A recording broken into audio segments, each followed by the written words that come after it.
लग्न तुटलं, नातं संपलं, पण आयुष्य संपत नाही. मराठी मनोरंजन सृष्टीतील अशा अभिनेत्री आहेत ज्यांनी घटस्फोटानंतर पुन्हा लग्न न करण्याचा ठाम निर्णय घेतला. हा निर्णय सोपा नव्हता. समाजाचे प्रश्न, नातेवाईकांचा दबाव आणि आता पुढे काय हे सतत ऐकावं लागणं, सगळं काही त्यांनी अनुभवलंय. पण त्यांनी काय केलंय माहिती आहे? त्यांनी स्वतःला निवडलंय. घटस्फोटानंतर त्यांनी स्पष्ट सांगितलंय, लग्न हे आयुष्याचं एकमेव ध्येय नाही. स्वतःची ओळख, करिअर आणि मानसिक शांतता हेही तितकंच महत्त्वाचं आहे.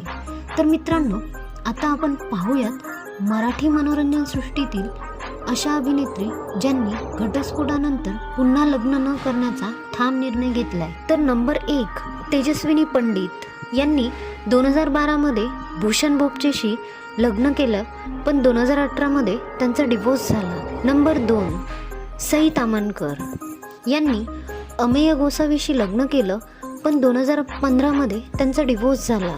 नंबर 3, भार्गवी चिरमुले 2012 त्यांनी पंकज एकबोटेशी लग्न केलं होतं, पण 2000 त्यांचा घटस्फोट झाला. नंबर 4, रुपाली भोसले त्यांनी मिलिंद शिंदेसोबत लग्न केलं, पण 2012 त्यांचा डिवोर्स झाला. श्यामली टोळे त्यांनी 2010 पियुष रानडेशी लग्न केलं होतं, पण 2014 त्यांचा घटस्फोट झाला.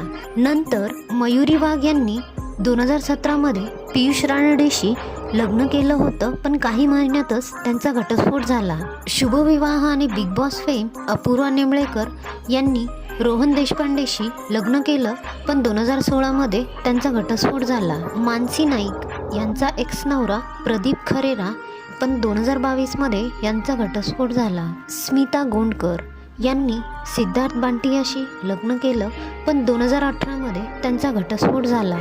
उषा नाडकर्णी यांचा घटस्फोट झाल्यानंतर यांनी सुद्धा एकटं राहण्याचा निर्णय घेतला. तर ही गोष्ट फक्त एका अभिनेत्रीची नाही, तर त्या प्रत्येक स्त्रीची आहे जिचं लग्न तुटलं पण आत्मसन्मान नाही. तुमचं काय मत आहे?